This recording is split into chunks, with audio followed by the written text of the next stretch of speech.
I was not sentenced in a hall of justice, because justice implies an audience, and there was none.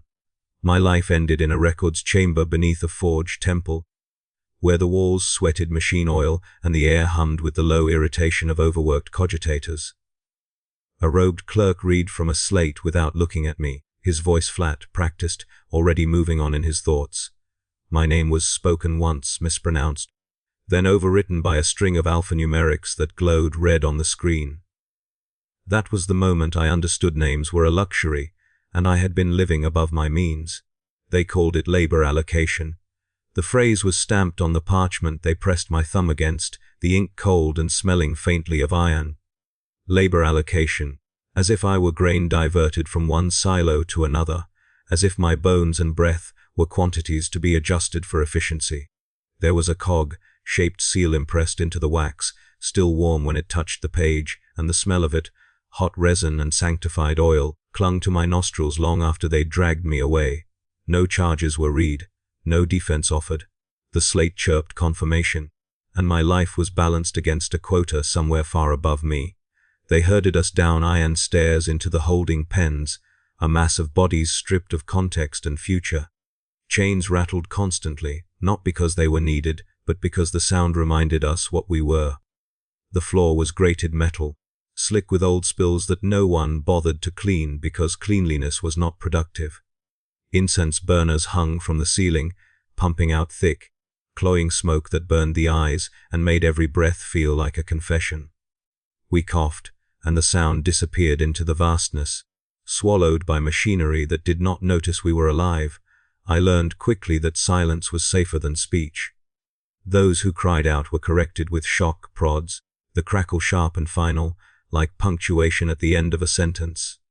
We prayed because the others prayed, and because the overseers watched for mouths that did not move in time with the litanies. The prayers were simple, repetitive, designed to occupy the mind without nourishing it. Praise the machine. Obey the schedule. Accept your function. Each phrase scraped away another layer of who I had been. They issued us our identities in the pen. A metal tag, stamped and rough-edged, was bolted through my collarbone with a handheld tool that screamed as it bit into bone. The pain was bright and immediate, but brief. There was no time allotted for suffering. Blood ran warm down my chest, and a servitor dabbed at it with a cloth already stiff from previous use. I was assigned to a work gang, a number stenciled in white on my back with a spray that stung like acid. The paint smelled sharp and chemical, and I remember thinking that even the smell of me had been standardized. Time lost meaning in the pens. There were no cycles of light, only the constant glow of lumen strips, and the occasional blackout when the power dipped under the forge's appetite. We slept when we collapsed, ate when the hatch opened and nutrient paste was poured into troughs like feed for animals. The paste was grey, tasteless, and always too hot or too cold. I ate because not eating drew attention, and attention was dangerous. The first time the gates opened, I thought something had gone wrong. The noise changed, deepened, as if the world itself had drawn a breath. The doors slid apart with a scream of stressed metal, and light flooded in, harsh, industrial, filled with drifting particles that glittered like ash. We were driven forward, blinking, stumbling, the chains finally removed not as a kindness, but because they would be impractical where we were going. I did not see the Titan at first. I saw its shadow. It fell across us like a wall, blotting out the lumen glow and plunging the passage into a cooler, heavier darkness. The air shifted, displaced by something massive and patient. I tilted my head back despite myself, neck protesting, and followed the shadow up, until it disappeared into cables and gantries so high they might as well have been the sky. My stomach tightened in a way hunger never caused. This was not a machine in the way tools are machines. This was a presence. The overseers shouted orders, their voices distorted through vox grills, but they sounded small, irrelevant, like insects chirping at a mountain. We were lined up beneath the Titan's understructure, dwarfed by pistons thicker than hab, blocks and armor plates layered like geological strata. The metal radiated heat even at rest, a dry, relentless warmth that seeped into the bones. I could smell it, hot steel, sacred oils, and something else beneath, a faint ozone tang that made the teeth ache. A machine priest addressed us from a raised platform, robes heavy with cables and sigils. His voice was layered, harmonized with vox augmentation, and it reverberated through my chest more than my ears. He welcomed us to service. He thanked us for our inevitable sacrifices. He reminded us that the Titan was eternal, and that eternity required maintenance. I understood then that my life would be measured not in years, but in tasks completed and errors logged. The Titan did not care if I lived. The Imperium did not care if I lived. Care was inefficient. All that mattered was function, and I had been assigned one. As they marched us toward the service tunnels, I looked back once, a reflex I could not suppress. The shadow still lay where we had stood, unmoving, vast. It would remain long after I was gone, after my bones were ground into dust and flushed away through some forgotten conduit. The thought did not comfort me. It hollowed me out. That was my first confession beneath the God engine. I was already dead, and everything that followed would merely be the administration of that fact. They did not march us like soldiers. Soldiers, at least, are marched toward something that might pretend to be glorious. We were moved like cargo, pressed into lines, counted twice, shoved forward by those who had learned to treat human bodies as a form of fuel. The service tunnels swallowed us whole, and the forge, temples holding pens became a memory behind sealed doors and stamped paperwork. The tunnels were older than any of us, old enough that the metal had a taste. Everything had a taste down there, the air, the walls, the damp. Condensation clung to the ceiling in fat beads and fell in slow, irregular drops that struck helmets and bare scalps alike with a cold, humiliating patience. The floor was a patchwork of grates, plates, and welded repairs, slick with grace that never dried. The smell was constant rancid machine oil, burnt insulation, and the sour tang of sweat trapped under layers of grime. Under it all lurked something metallic and thin, like copper filings on the tongue, as if the very atmosphere was being ground down into particulates and fed back into our lungs. Every few paces there were warning sigils painted in red and black.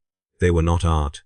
They were bureaucracy made visible, careful script declaring the penalty for trespass, the hazard classification of each corridor, the proper litanies to recite when passing junctions where pressure could vent without warning.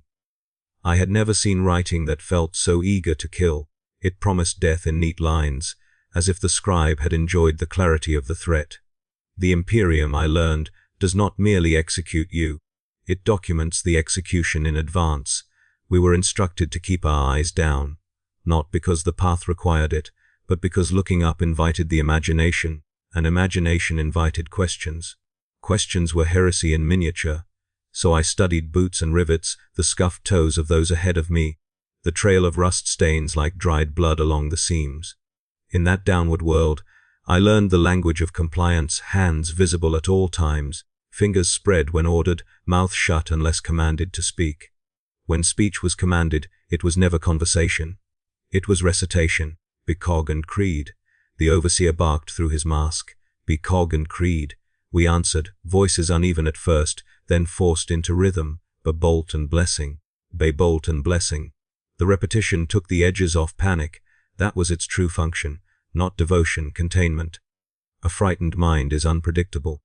A mind busy with words is easier to herd. The overseers wore sealed masks and heavy coats treated against chemical burns, their shock prods holstered like badges. Their lenses were stained with oil and incense residue so their eyes were hidden, and that hiding made them feel less human, more like extensions of the system. When one of us stumbled, they did not rush to catch him. They waited, assessing whether the delay would cost time. The fallen worker would scramble up, hands slipping in grace, and if he did not recover quickly enough, the prod would snap out a hiss, a crackle, the smell of singed hair. Pain, in those tunnels, was a correctional tool, quick, efficient, repeatable. At every checkpoint we were halted under a hanging lumen that flickered like a dying saint candle. A clerk servitor sat behind a portable lectern bolted to the wall, its flesh parts grey and slack, its augmetic arm moving with mechanical certainty as it checked slates and stamped tags. The stamp was loud in the narrow corridor, an official thunder CLACK approved, CLACK approved. When it came to me, it raised my tag with 2 fingers as if my skin carried contamination. It scanned the code embedded in the metal and made a satisfied click in its throat. I watched the stamp descend and felt something inside me accept that I was now a document more than a person. Sometimes the tunnel widened into maintenance junctions where pipes ran like veins along the walls, each labeled with a string of numbers and purity seals. Servo skulls drifted overhead on whispering repulsors, their eye lenses bright red. They watched us with a kind of bored vigilance, as if recording our existence was a tedious duty assigned by a higher office. I could hear their internal cogitators tick as they logged our passage. Every step echoed not just in my ears, but in the idea that it would be stored somewhere, filed away, preserved longer than my body ever would be. The air grew hotter as we went. At first it was a simple discomfort, a sweat that gathered under my collar and made the tags wound itch and throb. Then it became oppressive, a heat that did not come from exertion but from proximity to something alive in metal. The Titan's under deck was drawing near, and the forge, Temple's lower arteries carried its warmth like blood. We passed a chapel, niche carved into the wall, a small alcove where a cog and skull icon had been bolted into place. Candles burned in metal cups beneath it, their flames struggling in the draught. A row of workers, older, scarred, hollow-eyed, were kneeling there, foreheads pressed to the floor plate. They did not look up as we passed. Their lips moved in silent devotion or silent fear. I could not tell the difference. The overseer made us pause. "Kneel," he ordered. The word was not a request. We dropped to our knees on cold metal, the pressure biting into bones already bruised from the holding pens. The tunnel smelled suddenly sharper, incense mixing with the tang of rust. The overseer began a litany, his vox, distorted voice filling the corridor like a verdict. "Blessed be the motive force. Blessed be the sacred circuits. Blessed be the hands that do not tremble." We repeated, because not repeating would be noticed. My mouth tasted like pennies. My tongue stuck to the roof of my mouth. I spoke anyway. I spoke until the words felt like they belonged to someone else. When we rose, my knees left damp prints on the metal floor. I hated those prints. They were evidence of weakness. The further down we went, the more the tunnels vibrated. At first it was subtle, a tremor you could dismiss as distant machinery. But it grew stronger, a steady pulse in the soles of my feet. It felt like standing on the chest of a sleeping beast. The Titan was not moving, it was merely existing, and that existence was enough to shake the world around it. I could hear it too, not a sound exactly, but a low, constant groan of stressed metal, like an endless exhale held inside a sealed skull. At one bend, we encountered a group coming the other way, a returning gang, faces smeared with black oil, eyes wide and unfocused. Their clothing was torn. One man's arm ended in a bandaged stump, and he held it with his other hand, as if trying to keep himself from falling apart. The overseers did not slow our line. They forced the two groups to press past each other in a narrow section, shoulders scraping, sweat and grime exchanged like curses. As the stump-armed man brushed past me, he leaned close, close enough that I smelled the copper stink of his blood through the bandage. His lips moved, and I heard him over the rumble. "Don't look up," he whispered.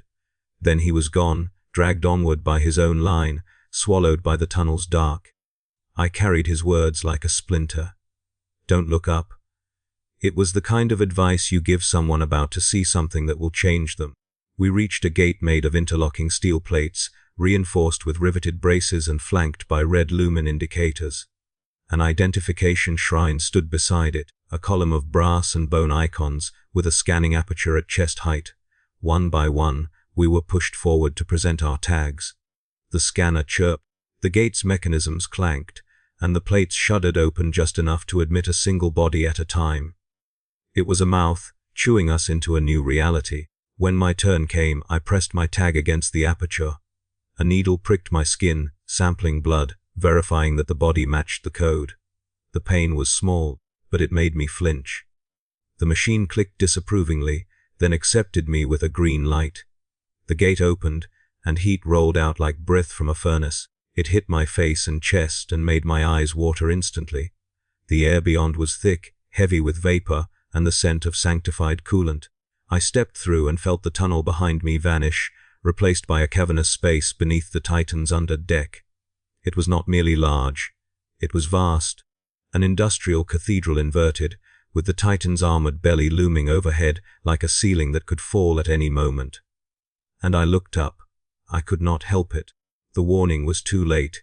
My neck craned, and my eyes followed the lines of pistons, cables, and armor plates up into shadow. There were work platforms suspended like balconies, and beyond them, the Titan's underside stretched into darkness, disappearing into its own immensity. Chains hung from cranes like iron vines. Lumen rigs cast harsh light that made every surface gleam wetly, and the shadows between beams were so deep they felt like pits. The Titan's heat was not like a room's heat. It was a living thing, radiating from metal that had been warmed by power and prayer for centuries. It seeped into my skin, tightened it, made my scars itch and my teeth ache. The sound was everywhere, the distant hiss of vents, the clunk of moving gantries, the low, constant groan of metal under weight. It was a choir of industry, and it did not pause for breath. Overseers in sealed masks stood on the platforms above, silhouettes against the glare, and their voices boomed down through amplifiers. Work, gang allocations confirmed. One announced. Failure rates anticipated. Replacement quotas filed. That word again like a nail. Even our deaths were anticipated, not mourned. I felt my skin tighten, not just from heat, but from the knowledge that my fear had already been accounted for in a ledger somewhere. They drove us forward onto the under deck, and the metal beneath my feet vibrated with the Titan's sleeping pulse. Each step felt like trespass. Each breath felt like inhaling the inside of a shrine and a furnace at once. My sweat evaporated as quickly as it formed, leaving salt streaks on my skin. My throat dried until swallowing hurt. I had thought the holding pens were the bottom of my world. I had been wrong. The bottom was here, under something too large to care if I lived, under a god engine that would never know my number, unless it was printed on a casualty form. And as we were assigned our stations and handed tools with edges worn down from overuse, I made another confession to myself. The pilgrimage was not toward salvation. It was toward proximity, toward the place where the Imperium's weight became literal, pressing down in metal and heat until you either adapted or broke. My first task was given to me without ceremony, because ceremony was reserved for machines and prayers, not for the flesh that served them. An overseer pointed with a mechadendrite toward a ladder bolted into the Titan's inner frame, and spoke a designation code that I understood only because it was followed by a shove. I climbed because the man ahead of me climbed, and because the thought of staying still beneath that pointing metal limb filled me with a terror sharper than the heat. The ladder rungs were slick with oil and something darker that had soaked into the metal over time. My hand slipped twice before I learned to grip with my palms rather than my fingers, pressing flesh flat against cold iron and ignoring the way it scraped skin raw.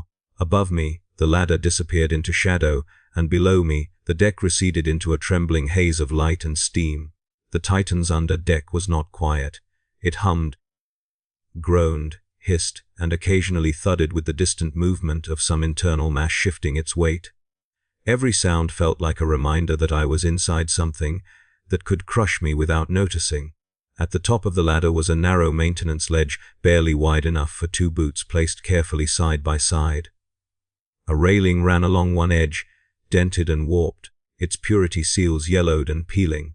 The other edge was open air. If you slipped, you did not fall to the deck. You fell past layers of machinery, scaffolds, and cabling, bouncing until something stopped you.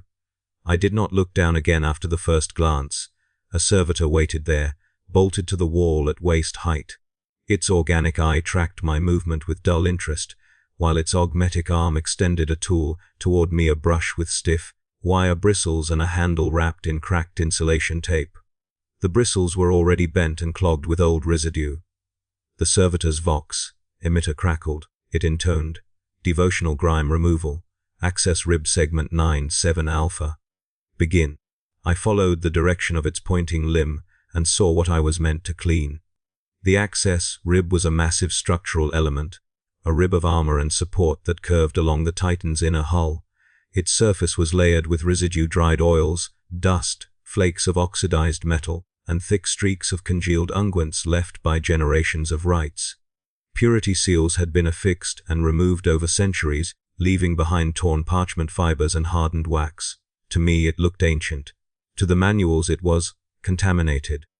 The maintenance manual was chained to a ring on the wall beside me, its pages bound in treated hide and reinforced with metal corners. It was heavier than it looked, thick with instructions printed in dense columns of text and diagrams annotated with footnotes that led to other footnotes. I flipped it open, careful not to let it slip from my grip, and read the task parameters. They were precise to the point of cruelty. Brush angle 40, 5 degrees. Stroke count, minimum 200 per square span. Pressure firm, but not deforming. Prayer cadence every 10 strokes, a litany of cleansing. Deviations noted, deviations punished. I began to scrub. The wire bristles bit into my palms immediately, the vibration traveling up my arms and rattling my teeth. Each stroke sent flakes of hardened grime skittering across the ledge, some falling away into the depths below, others clinging stubbornly to the metal as if resisting erasure. The smell was sharp and unpleasant, hot oil mixed with old incense and something sour beneath, like rot sealed away too long. My knuckles scraped against rivets that protruded from the rib, skin splitting open and bleeding almost at once. The blood smeared across the metal, bright and obscene against the dull gray and brown. I froze, heart hammering. Blood was contamination. Contamination was deviation. I wiped it away quickly with my sleeve, smearing red into grime until it vanished into the existing filth. My sleeve darkened and stiffened. I whispered the cleansing prayer under my breath, voice shaking. Be bolt made pure, by oil made holy, let no corruption endure. The words felt small against the Titan's vastness, but they were required, and requirement was all that mattered. As I worked, I became aware of others on neighboring ledges, members of my work, gang assigned to adjacent ribs and plates. We did not speak. Speech was inefficient, and there were Vox skulls drifting along the catwalks above us, their lenses glowing softly as they recorded compliance. Instead, we communicated through rhythm, the scrape of brushes, the muttered prayers, the occasional hissed breath when someone scraped too hard and pain flared white-hot. Above us, on a catwalk stained with oil and age, the machine priests watched. They stood in clusters, robes layered and heavy, mechadendrites coiled like patient serpents around their forms. Their faces were partially obscured by augmetics and rebreathers, lenses and ports where eyes and mouths had once been. They did not shout, they did not need to. They observed, occasionally tapping notes into slates held by servo arms, occasionally gesturing to an overseer who would relay a correction in amplified monotone. I felt their gaze like pressure on the back of my skull. Not hatred, not even contempt. Assessment, the way one might watch a cog turn, checking for irregularities. The manuals told me when to pause and recite longer prayers, when to apply sacred solvent from a dented canister that hissed as it sprayed. The solvent burned my skin where it splashed, leaving angry red welts that blistered almost immediately. The smell made my eyes water, and the tears streaked down my face, mixing with sweat and grime. I did not wipe them away. My hands were occupied, and stopping would have required explanation. Time stretched strangely on the ledge. The Titan's hum became a constant backdrop, a low, frequency vibration that seeped into muscles and made them ache faster than they should have. My arms burned. My shoulders screamed.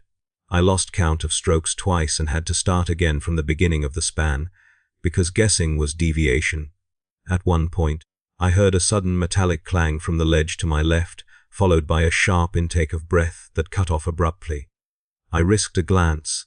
The man there, one of my gang, though I did not know his name, only his number, had slipped. His brush had skittered off the rib, and his foot had followed. He caught the railing with one hand, fingers straining, body swinging out over the drop. For a heartbeat, we locked eyes. His were wide, white, rimmed, full of a pleading that did not know who to address. Then his grip failed. He fell past my field of vision, his scream echoing down into the Titan's depths until it was cut off by a distant, wet, sounding impact. The sound lingered in the metal, reverberating through the structure like an afterthought. Silence followed, broken only by the hum and the scrape of brushes resuming their rhythm. An overseer's voice crackled over the local Vox channel, calm and precise. Incident recorded, tool loss negligible, Continue task. Tool loss, not life, not worker. Tool. My hand shook so badly I nearly dropped the brush. I forced myself to resume scrubbing, every stroke now accompanied by the image of that open air beside me, that endless fall. I scrubbed harder, as if effort could erase the memory, as if devotion could make me invisible to gravity. The machine priests did not move. They did not gather at the edge to look down. One of them made a note on a slate, and that was all. Somewhere, a ledger was updated. Somewhere, a replacement was anticipated. As the hours dragged on, pain became background noise. The skin on my palms was gone in places, replaced by raw, weeping flesh that stuck to the brush handle. Each time I released my grip, it peeled away with a soft, tearing sensation. My breath came in shallow gasps, lungs burning with the effort of pulling hot, tainted air through them. The prayers blurred together, words losing meaning until they were just sounds shaped by a mouth too tired to form thoughts. At last, the servitor beside me clicked and retracted its arm. Task segment complete, it intoned. Inspection pending. I sagged against the wall, muscles trembling, careful not to lean too far. A machine priest descended the catwalk stairs, boots ringing on metal. He stopped before the rib I had cleaned and ran a mechadendrite across its surface, sensors clicking softly. I held my breath, heart pounding so hard it hurt. After a moment that felt longer than the entire task, he gave a slight nod. Acceptable, he said. Acceptable. Not good, not worthy. Acceptable. He turned away without another word, already forgetting me. The servitor sprayed a thin coat of sanctified oil over the cleaned area, undoing some of the clarity I had just achieved, preparing it for the next cycle of grime and ritual. I stared at it with a hollow feeling in my chest. Nothing I did here would last. Everything was temporary, including me. As I climbed down the ladder on shaking legs, hands screaming with every rung, I made another quiet confession to myself. The Titan did not want to be clean. It wanted to be served, and service, I was beginning to understand, meant being ground down until there was nothing left that could question the order of things. They reassigned me without explanation, because explanations create expectations, and expectations create disappointment. A slate chimed my number, an overseer pointed, and I was pushed toward a hatch rimmed with hazard chevrons, so worn they had faded into dull memory. The words stenciled beside it read Keolant Galais, Authorized ACCSOLY. Authorization, I learned, was a flexible concept when deadlines loomed and bodies were plentiful. The hatch opened with a shriek of protesting seals, and heat poured out as if the Titan itself were exhaling through clenched teeth. It struck my face and chest, driving the air from my lungs in a dry, punishing wave. I staggered, caught myself on the frame, and tasted bile and metal at the back of my throat. Behind me, the overseer's vox crackled. Move. Heat acclimation is mandatory. Inside, the coolant galleries stretched away in long, ribbed corridors, their walls lined with pipes of every thickness imaginable. Some were narrow enough to wrap a hand around. Others were wider than a hab room, their surfaces sweating condensation that steamed on contact with the hotter air. The pipes throbbed faintly, a slow pulse you could feel through your boots and into your bones. The Titan's sleeping heart was somewhere above and ahead of us, and these galleries were its veins. The air was thick with vapor, shimmering in the harsh white glare of lumen strips bolted to the ceiling. Those strips flickered constantly, their housings rattling with the vibration, casting shadows that jumped and writhed across the walls. Warning notices were everywhere, red ink on yellow plates, each one precise, each one useless without time to read it. Resco FSTENG, TRMEL FLUFTUATORAT, Lian B4ADJ used to mint. They were layered atop older notices, the corners peeling, the words half erased by heat and moisture. The hazard always arrived before the warning. They gave us gloves made of thick, treated material, stiff and cracked from previous use. Mine were a size too large, the fingers bunching awkwardly, but complaining would have required speech, and speech would have required attention. I pulled them on and felt sweat pool inside almost immediately. My tag itched and burned where it pressed against my collarbone, the skin around it inflamed and angry. Our task was simple, in the way a guillotine is simple. Monitor pressure valves. Adjust flow as indicated by gauge readings. Maintain stability. The manual explained it all in dense text and diagrams, each valve numbered, each permissible adjustment range specified down to fractions that meant nothing to hands trembling with heat and exhaustion. Every breath was a gamble. The vapor carried chemical tangs that clawed at the throat and made the lungs ache. Inhale too deeply, and your chest burned as if scarred with wire. Inhale too shallowly, and panic crept in, a suffocating dread that tightened around the ribs. I found a rhythm, short, controlled breaths through my nose, exhaling slowly through my mouth, like a prayer without words. The floor plates vibrated constantly, a steady tremor that made balance an act of concentration. Somewhere above us, the Titan's system cycled, and the vibration deepened momentarily, sending a shiver through the pipes. Condensation shook loose and rained down, scalding droplets striking exposed skin with sharp, needling pain. A man ahead of me yelped as one hit the side of his neck, and he slapped at it instinctively. An overseer's prod snapped out almost immediately. Hands on task, the overseer barked. Pain is not an excuse. We moved deeper, the heat climbing with every meter. My vision blurred at the edges, the lumen lights smearing into elongated streaks. Sweat soaked my clothes until they clung like a second skin, heavy and suffocating. The smell was overwhelming now, hot metal, chemical coolant, old oil, and the sour undertone of bodies pushed beyond endurance. Somewhere a vent hissed constantly, a high, thin sound like something whispering secrets it knew we could not survive hearing. At my assigned station, I knelt before a bank of valves mounted along the wall. Each valve wheel was painted with faded color codes and marked with purity seals that had cracked under heat. The gauge above them shuddered slightly, its needle hovering just within acceptable range. Just. My hands hovered over the wheel, and I whispered the prescribed words, because the manual said the words mattered. By measured turn and sacred flow, let balance endure. I turned the valve a fraction. The metal was hot even through the gloves, heat seeping through and biting into my palms. The wheel resisted, then moved, and the gauge needle twitched. My heart jumped with it. Too much, and the pressure would spike. Too little, and flow would drop, triggering alarms that summoned punishment faster than assistance. I watched the needle settle and held my breath until it did. Time lost coherence down there. There was only the next reading, the next adjustment, the next whispered litany. The Titan's hum grew louder, deeper, a constant reminder that this was not maintenance for comfort, but for survival, its survival, not ours. When the Titan tested something above us, a limb actuator cycling, perhaps, the entire gallery shook violently. Bolts rattled loose from overhead braces and clattered down, one striking the floor near my knee and bouncing away with a metallic ring. I flinched, and pain lanced through my burned palms as my grip tightened reflexively. The overseer's voice came through the vox, flat and annoyed. Maintain composure. Structural testing is scheduled. Even the Titan's movements were bureaucratized. A scream echoed from further down the gallery, cut short by a thunderous bang and a roar of escaping steam. The sound washed over us, hot and violent, carrying with it the smell of cooked flesh.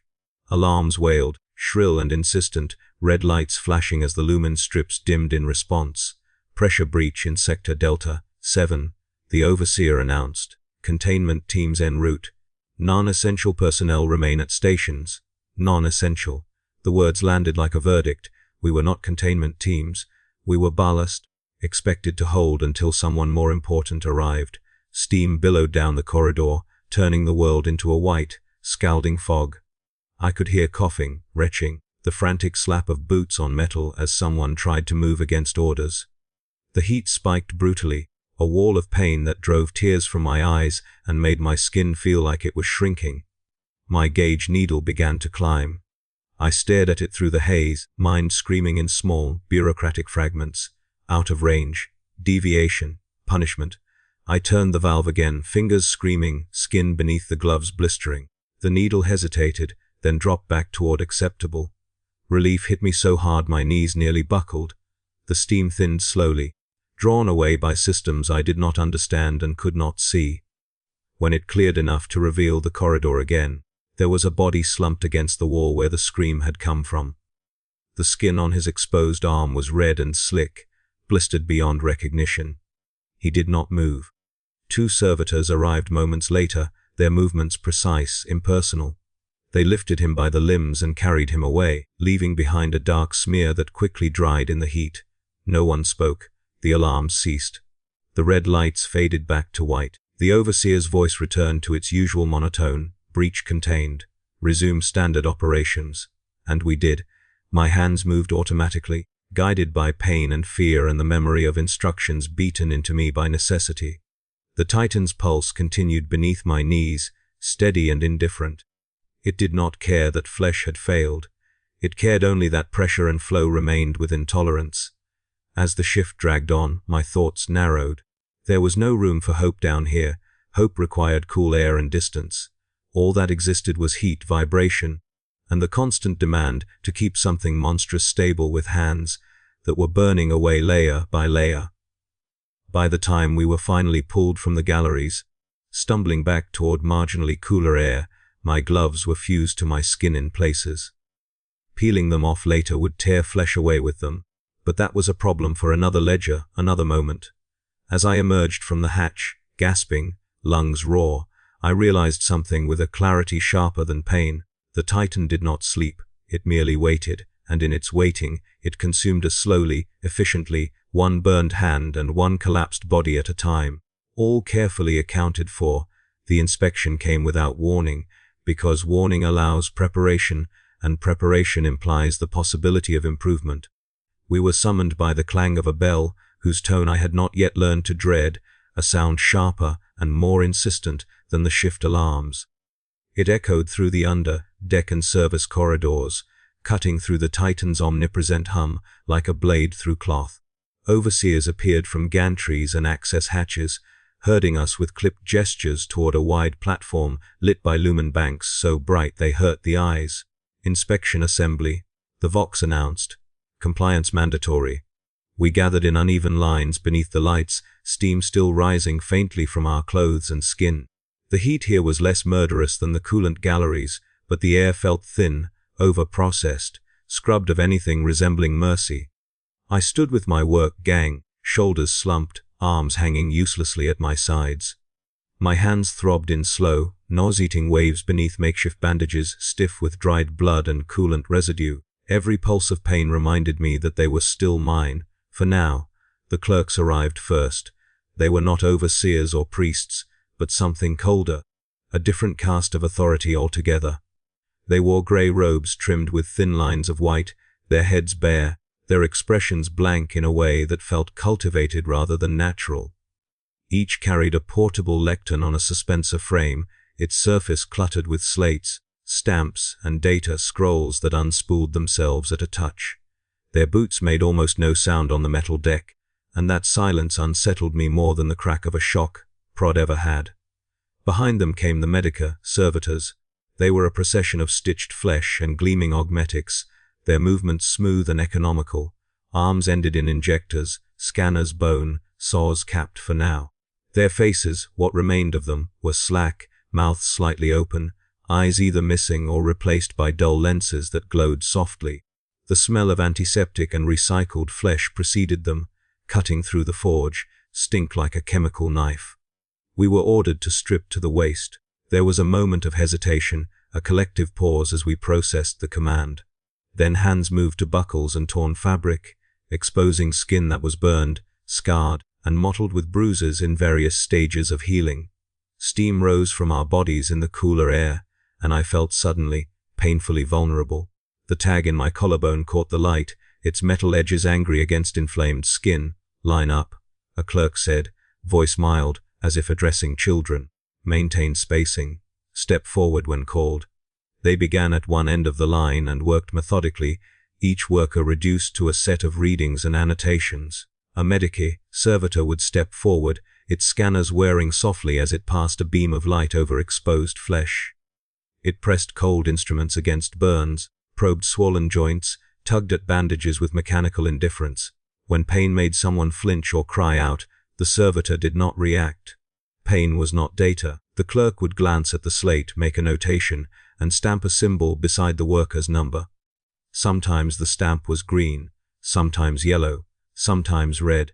Green meant fit for continued service, Yellow meant reassignment pending, red meant something else. When a red stamp fell, the worker was quietly pulled from the line by a pair of attendant servitors and guided away toward doors marked with sigils I did not recognize. They did not struggle, they did not scream. They went pale and compliant, as if understanding too late that resistance would only complicate the process. I watched one man, older than me, his hair burned away in patches, receive a red mark.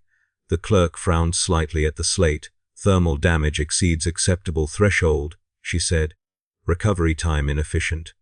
I wondered where inefficient people went. When my number was called, my legs felt hollow as I stepped forward. The Medici servitor's scanner hummed as it traced the outline of my torso and arms. It lingered on my hands, emitting a series of sharper tones as it assessed blistering, tissue loss, infection risk. One augmetic finger peeled back my bandage without warning, and I bit my tongue to keep from shouting as raw skin met cool air. The servitor injected something into my arm, painkiller or stabilizer, I could not tell, and the burning dulled to a distant roar. My knees nearly buckled with the sudden change. Subject viable. The servitor intuned. The clerk tapped her slate, eyes flicking briefly to my face, then back down. "Labor grade adjustment," she said. "Increased hazard tolerance noted. Reassigned to continuous duty rotation." She stamped my slate with yellow, then added a smaller green mark beside it. "Acceptable." I was handed a new tag, thinner than the last, etched with an updated code. A servitor cut away the old one from my collarbone with a precise, bloodless motion that still made me gasp. The new tag was bolted in place slightly lower, overlapping scar tissue. The pain registered dimly through whatever they had injected me with, but I knew it would return later, magnified. As I stepped back into line, my vision swam. The lights were too bright, the sounds too sharp. I realized with a distant, detached clarity that I was being optimized. My suffering had been observed, measured, and deemed useful. The inspection continued until every body had been reduced to data. Blood dripped steadily from small cuts and reopened wounds, running across the deck toward grated drains that hissed softly as they swallowed it. The forge, Temple's loudspeakers crackled to life overhead, and a voice, calm, resonant, utterly unconcerned, filled the space. "Labor units are reminded," it intoned, "that service is sanctified. Endurance is devotion. Attrition is anticipated and approved. Rejoice, for your suffering maintains the works of the Imperium. Rejoice." The word echoed hollowly inside my skull. When it was over, those of us marked green or yellow were dismissed with a wave of a clerk's hand, already forgotten. The red marked had vanished behind sealed doors. No one spoke of them. Their absence was simply another adjustment to the line. That cycle ended, but the Titan did not rest. We were given nutrient paste that tasted faintly of antiseptic and rust, eaten standing, because sitting invited stiffness and stiffness invited inefficiency. My hands shook as I fed myself, the painkillers wearing off and sensation flooding back in with cruel enthusiasm. Later, in the dim rest alcove assigned to our gang, a space barely larger than a cargo container, lined with racks and smelling of sweat and old prayers, I lay on my back and listened to the Titan through the bulkheads. Its hymn vibrated through the metal, a low, vast resonance that seemed to pass straight through my chest. In that sound, I heard indifference given form. I found myself envying the machines. They did not hope. They did not fear audits or red stamps. They functioned until they failed, and when they failed, they were replaced without ceremony or pain. There was a purity to that, a simplicity denied to flesh. As I drifted into a shallow, uneasy sleep, I made another confession in the privacy of my own thoughts. I was no longer measured as a person. I was measured as endurance. And as long as endurance outweighed the cost of replacing me, I would be kept alive, burned, scarred, catalogued, until the ledger decided otherwise. The system's failure announced itself like a heretical thought, sudden, loud, and immediately punished. Alarms howled through the Titan's interior, a layered chorus of tones that overlapped and clashed until they became a physical force, vibrating in the teeth and behind the eyes. Red lumen strips flared to life along the corridors, bathing everything in the color of fresh wounds. I was awake before the siren finished its first cycle, dragged up from half-sleep by instinct drilled into me by pain, emergency allocation, The Vox boomed, continuous duty labor units to staging. There was no confusion. No one asked questions. We moved because not moving meant being singled out. And being singled out meant reassignment to something worse than exhaustion. Boots hit metal in uneven rhythm as we poured from rest alcoves into corridors that now felt narrower, more hostile.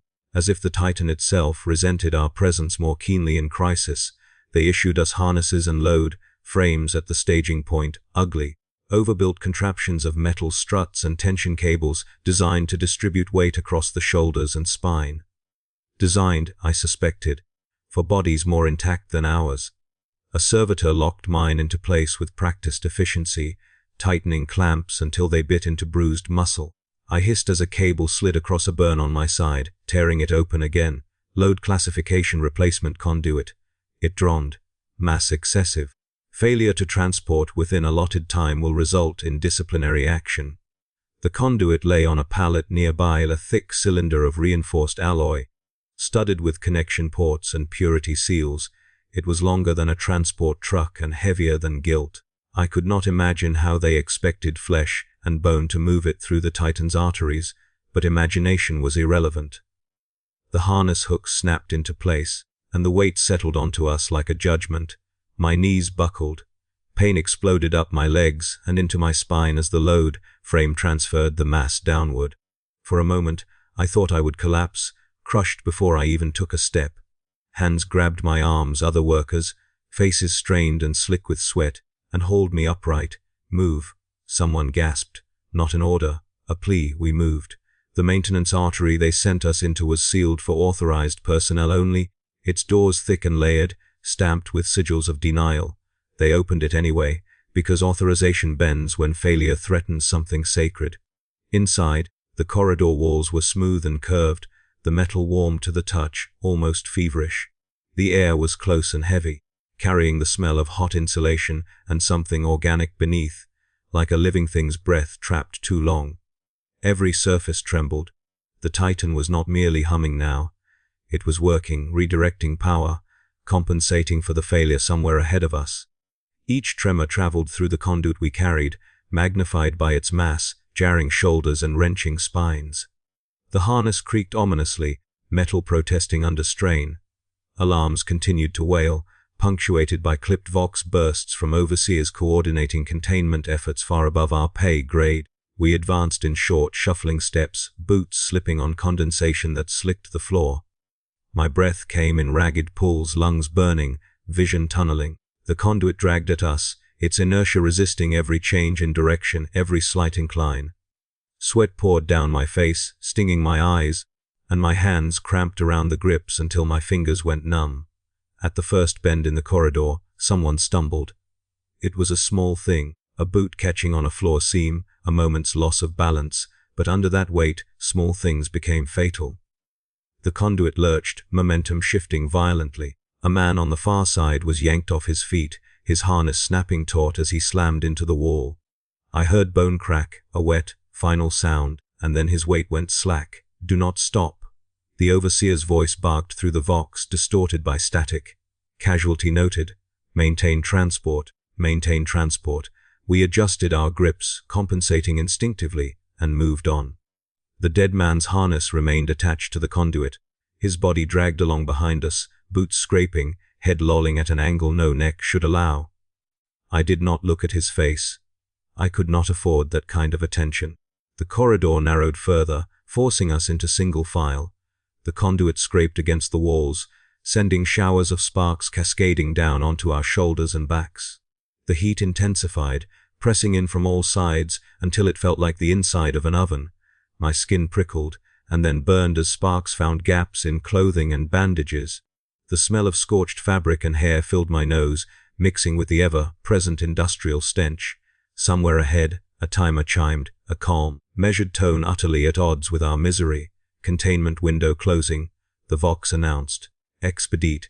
My legs shook uncontrollably now, muscles spasming under strain. Each step was a negotiation with pain, a promise that I would endure one more moment if my body would allow it. I focused on the floor directly in front of me, counting steps in groups of 10, because 10 was manageable. 10 was a number I could understand. A scream erupted from behind us, sharp and panicked, cut short by a grinding mechanical roar. I felt a tug on the conduit as something gave way, then resistance lessened abruptly. The weight distribution shifted, and several of us nearly fell as the load became uneven. I did not turn around. I did not need to. I knew what had happened. Someone had been pulled into a rotating mechanism, or crushed against a protruding assembly, or simply torn apart by the forces we were harnessed to. The Titan consumed its offerings efficiently. The corridor opened into a larger chamber, filled with smoke and flashing hazard lights. Machinery jutted from the walls at odd angles, some sparking violently, others leaking fluids that hissed as they hit the hot floor. The failed system was here, some ruptured junction where power and coolant met in uncontrolled fury. Containment teams in sealed armor worked frantically at the periphery, shouting orders I could barely hear over the din. We were directed toward the breach. Install replacement conduit. The overseer snapped. Immediate effect required. We maneuvered the conduit into position with clumsy, exhausted precision, guided by hand signals and shouted corrections. My arms felt like lead, my shoulders aflame. The conduit had to be aligned perfectly, connection ports matching couplings on either side of the rupture. Off by a fraction, and the pressure would shear it apart. Hold. Someone yelled. We held. Bolts were driven in by powered tools, each impact sending a jolt through my body. Seals were engaged, locking with deep, resonant thuds that I felt in my chest. The machinery around us screamed as power surged, then steadied, the pitch dropping gradually from a shriek to a heavy, satisfied growl.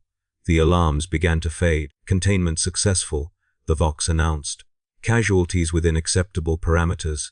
Acceptable, the word had lost any remaining pretense of neutrality. It was a knife that cut only one way. The harnesses were unlocked, and the sudden absence of weight sent me staggering. I dropped to one knee, hands slapping against the hot metal floor, skin sizzling briefly where it made contact. I did not care. I was too tired to care. Around me, bodies lay scattered, some breathing, some very much not. Servitors moved among them, scanning, sorting, tagging. A clerk's voice crackled over a local channel, already compiling the report. Incident classification: mechanical failure. Labor losses moderate. Replacement request filed. Filed. I was hauled to my feet by an attendant servitor and guided toward an exit, my legs barely responding. As we moved away, I glanced back once despite myself. The chamber was already being sealed off, smoke vented, damage contained. The Titan's systems adjusted, stabilized, and continued on as if nothing had happened. Behind me, the corridor echoed with the sound of boots and dragging metal, of the dead being cleared away like debris. Ahead of me lay rest, or reassignment, or another emergency. There was no meaningful difference anymore. I understood then that we were not maintenance crews. We were consumables, deployed where metal alone could not reach in time. Replacement parts made of meat and bone, expected to fail, expected to be replaced. And the ledger, always the ledger, would remain balanced. They did not let us rest after the emergency. Rest implied recovery, and recovery implied time. And time was something the Titan could not spare. The summons came while my hands were still trembling from exertion, while the echoes of alarms still rang in my skull like a lingering tinnitus. A servitor appeared at the entrance to our alcove, its eye, lens glowing with bureaucratic purpose. Radiological maintenance cadre. It intuned. Report immediately. Delay will be recorded. The words radiological and maintenance should not exist in the same sentence when spoken to the unaugmented. I knew that instinctively, in the way a body knows when a bone is about to break. A few of us were selected, those marked as resilient, those whose bodies had proven capable of enduring unacceptable conditions for longer than projected. My yellow and green tag glimmered faintly under the lumen light, condemning me with quiet efficiency. They issued us additional gear before the descent, heavy coats lined with cracked lead thread, rebreather masks with filters already stained from previous use, and small brass icons stamped with radiation warnings and machine prayers. The coats were too heavy for my aching shoulders, the rebreather straps cutting into my temples. When I drew my first breath through the filter, the air tasted dry and medicinal, stripped of warmth and smell but not of fear. The reactor chamber lay deep within the Titan, Past layers of armor and sanctified shielding, the approach alone felt like trespass against something holy and furious. Corridors grew wider and taller, their walls etched with sacred geometry, circles within circles, lines intersecting at precise angles meant to appease forces no one fully understood anymore. Warning sigils multiplied, their script more elaborate, more desperate, as if beauty might soften the threat they carried. When the doors to the reactor chamber opened, I felt it before I saw it, a pressure in the chest, a prickling sensation across exposed skin. The hair on my arms tried to stand, then gave up, singed and limp. The light inside was wrong, too bright and too pale, casting everything in a sickly, washed-out glow that made flesh look translucent. It painted our teeth green when we spoke, reflecting off the metal surfaces in harsh, unforgiving angles. The chamber itself was vast, cathedral-like, its ceiling lost in glare and shadow.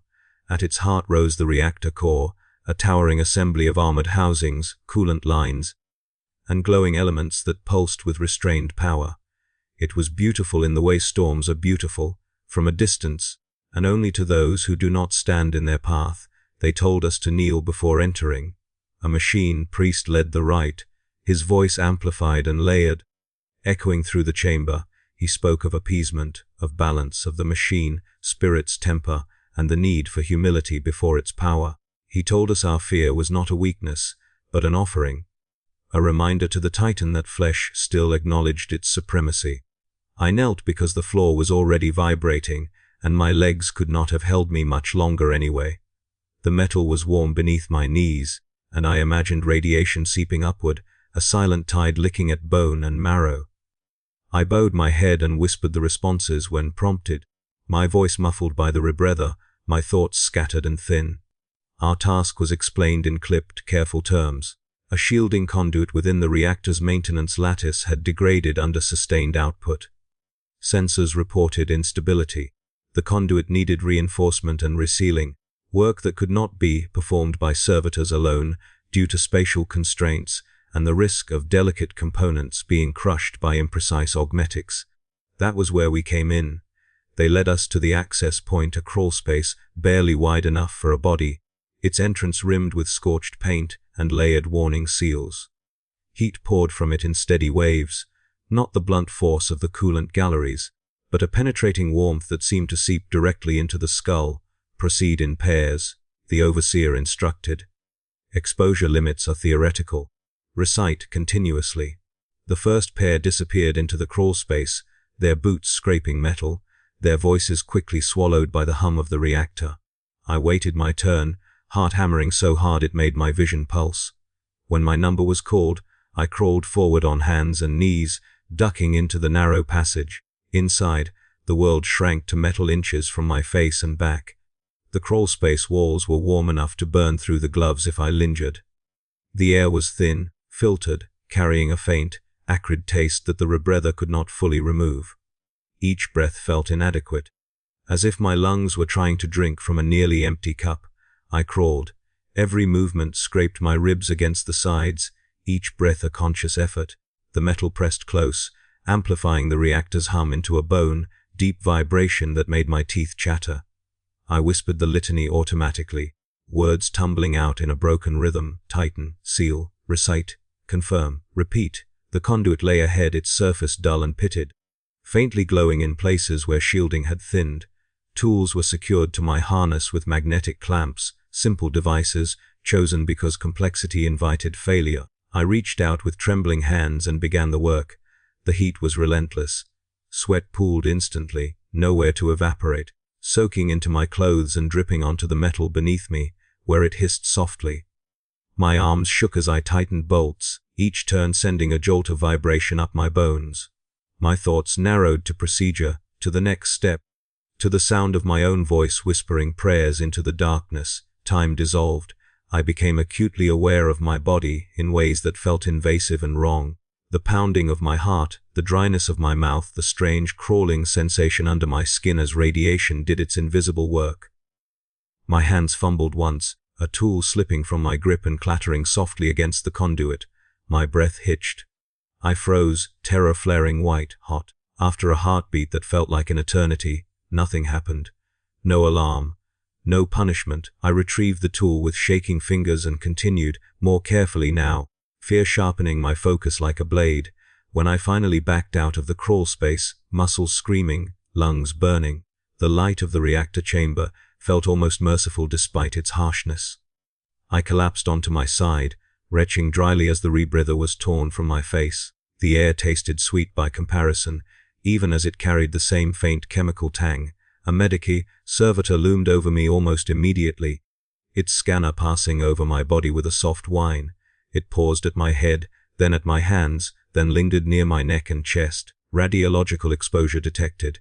It intoned. Hair follicle necrosis probable. Cellular degradation within acceptable parameters. Acceptable, the word again. Stripping the experience of any remaining humanity. As if the slow, invisible unraveling of my body was merely a threshold on a chart. I ran a hand through my hair and came away with strands clinging to my fingers, coming loose without resistance.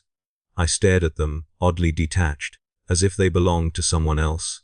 A clerk pressed a form into my shaking hands and guided my thumb to the confirmation seal. Fit for continued service, she said, stamping it with practiced ease. I signed beneath it with a scrawl that barely resembled writing, knowing even as I did that my consent was ceremonial at best. The ink dried quickly under the chamber's heat, fixing my agreement in place like a verdict. As I was led away, back through layers of shielding and ritual warnings, I felt changed in ways I could not fully articulate. Not broken, breakage would have been easier, but altered, subtly and permanently. Something had been taken from me in that crawl space, something I would never get back, and no ledger would ever record it. That night, lying in the rest alcove with my skin itching and my scalp burning, I listened to the Titan's hymn through the bulkheads. It sounded deeper now, closer, as if the machine's spirit had noticed me at last, not as an individual, but as a successful offering. In that low, indifferent resonance, I understood the final shape of my fate. I was being prepared, conditioned, made suitable for an ending that would justify all this suffering in the only language the Imperium truly respected: continued function until failure. They sealed us into the Titan when it went to war. There was no announcement of deployment, no rosing address about duty or sacrifice. The change came through vibration first, the deepening of the Titan's pulse, the way its internal hum shifted pitch as dormant systems woke and stretched like armored limbs. Then came the locking of bulkheads, the heavy, final clang of doors sealing shut, reverberating through maintenance corridors and service holds like coffin lids being lowered. Transit posture. The Vox intoned. Our internal labor units secure. Secure meant trapped. We were herded into maintenance holds deep within the Titan's torso. Spaces never meant for comfort or survival, only for access. The walls were close, the ceilings low, the air already warm and stale before the first step was taken. We were lashed to anchor points with restraint harnesses designed to keep bodies from becoming projectiles when the Titan moved. The straps cut into shoulders and ribs, biting into skin already scarred and tender. No one complained. Complaints required breath, and breath was better spent conserving strength. When the Titan took its first step, the world ended. The impact was not a sound so much as a force, an all-consuming thunder that slammed through the hull and into our bones. The deck lurched violently, throwing us against our restraints as dust and debris rained down from above. My teeth snapped together hard enough to draw blood. The lights flickered, then steadied, casting the hold in harsh white illumination as if nothing extraordinary had happened. Another step followed. Then another. Each footfall was an earthquake contained within metal, a reminder that the Titan did not walk on the battlefield. It replaced it. The air filled with fine particulate matter shaken loose from forgotten corners, old dust, flakes of insulation, the dry remnants of incense and bone. It coated the tongue and throat, tasting of age and ruin. Somewhere nearby, someone began to sob softly. The sound lost almost immediately in the Titan's relentless rhythm. Orders crackled over the Vox, grids in clipped, impersonal phrases. Pressure fluctuation detected in lower coolant artery. Contain breach. Restore flow. Accept losses. Accept losses. The words slid through me, without resistance now, finding no place to lodge where outrage or fear might once have lived. We were unstrapped and driven into motion again, stumbling through corridors that shook and twisted with every step the Titan took. Gravity shifted unpredictably, turning flat surfaces into sloping hazards. I slammed into a bulkhead hard enough to knock the wind from me, stars bursting behind my eyes, and pushed myself upright without waiting to see if anything was broken. There was no time for inventory. The first enemy strike hit somewhere above us. A distant, concussive impact that sent a shockwave tearing through the Titan's interior. Alarms wailed, red lights flaring as systems reeled and compensated. Steam burst from ruptured lines, filling corridors with scalding fog. Shrapnel screamed through the air, fragments of internal armor and machinery turned into lethal debris by the sheer violence of impact. We were ordered forward anyway. Breach in Maintenance Sector Gamma 9, the Vox barked. Immediate response required. Gamma 9 was a maze of narrow passages and access shafts, a place where the Titan's inner workings were most exposed. We ran, or what passed for running, boots slipping, bodies colliding, breath coming in ragged gasps. The smell of burning insulation and hot metal grew stronger with every step, undercut by the sharp, metallic tang of blood. When we reached the breach, it was chaos made manifest. A section of corridor had been torn open, twisted metal peeled back like flesh around a wound. Through the rupture, I could see the battlefield beyond in brief, terrifying glimpses, firestorms, distant explosions, shapes moving in the smoke too large to be infantry. Enemy fire slammed into the Titan's armor with bone-shaking force, each impact answered by the Titan's own weapons roaring in reply, a deafening, apocalyptic exchange. Inside, the breach screamed, air vented violently, dragging loose debris and people toward the opening. One of my gang was lifted off his feet and hurled into the void without a sound, his scream torn away by pressure differential before it could form. I anchored myself to a handhold just in time, fingers screaming as metal cut into raw flesh. Seal the rupture, the overseer shouted. Manual intervention. Manual intervention meant us. We dragged a portable seal unit into place, wrestling it against the pull of escaping air and the Titan's constant motion. My arms felt like they were on fire, muscles tearing under strain. The seal unit was heavy and unwieldy, its edges jagged from previous use. We braced it against the torn metal and activated it, sparks flying as it fused into place. Enemy fire struck again. The deck buckled violently, throwing us off balance. Someone slammed into me from behind, and we both went down hard. Pain exploded across my back and shoulder, something popping wetly inside me. I screamed then, the sound ripped from my chest before I could stop it. The noise felt foreign, embarrassing, but it was quickly drowned out by the Titan's roar. The seal unit locked with a thunderous clang. The pressure normalized, the immediate crisis passed. Around me, bodies lay broken and still, twisted at angles that made my stomach clench. One man crawled weakly, dragging himself by his arms, legs crushed beneath fallen debris. He looked at me with wide, glassy eyes, mouth opening as if to speak. I had no orders, I had no tools. I had nothing to offer him but witness. He died before the next command came. Advance to secondary breach, the Vox ordered. Structural integrity priority. Priority. We left the dead where they lay, stepping over them, around them, sometimes on them when there was no other path. The Titan did not slow. It did not pause to mourn or reassess. It walked, and with each step, more of us were shaken loose from the inside like debris in a collapsing building. By the time the final breach came, my body was failing in ways I could no longer ignore. My vision swam constantly, edges darkening. My hands trembled uncontrollably, fingers numb and unresponsive. Breathing felt like drawing air through water. Still, I moved when ordered, because stopping felt like a choice, and choices were not permitted. The last task was almost mundane in its simplicity, a ruptured conduit, a failing seal, pressure dropping fast. I knelt before it, tools slipping in my weakened grip, and began the familiar motions by rote, tighten, seal. Recite. Confirm. The Titan's weapons fired again, the recoil shuddering through the deck. Something heavy struck nearby, and the world lurched violently.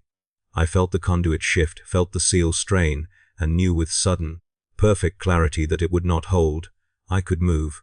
I could retreat, abandon the task, maybe survive a little longer in some other corridor, some other crisis. Instead, I leaned into the failing seal, pressing my body against it, using my weight, what little of it still responded, as reinforcement. The pressure screamed. Pain blossomed, white hot and all-consuming, as the conduit ruptured further, energy and heat tearing through me. The seal held. For a moment, just a moment, the system stabilized. In that instant, as sensation vanished and sound faded into a distant, comforting hum, I understood the truth the Imperium never needs to say aloud. I was not a person who had been used by the Titan.